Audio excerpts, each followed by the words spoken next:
কেমন আছেন সবাই? আমি এখন দুবরাজপুর থেকে আসানসোল যাওয়ার জন্য রওনা হয়েছি। বর্তমানে দুবরাজপুর স্টেশনে দাঁড়িয়ে আছি। ইতিমধ্যে কিছুক্ষণের মধ্যেই আমার ট্রেনটাও এসে পড়ল। ট্রেনের মধ্যে সেরকম কোনো ভিড় ছিল না। এই যে ভদ্রলোক, উনি খুব সুন্দর গান করছিলেন, আর শুনতে শুনতে আমি অন্ডাল স্টেশনে পৌঁছে গেলাম।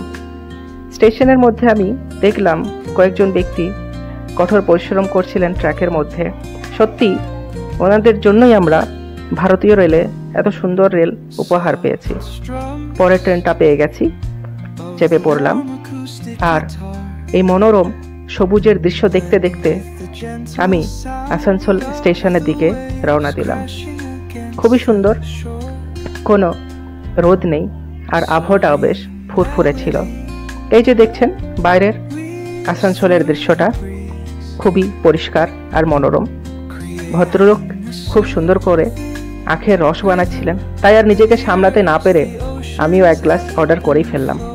যাই হোক, এই গ্লাসের রসের চুমুক দিয়ে তারপর আমি আমার গন্তব্যে দিকে রওনা দিলাম। ধন্যবাদ।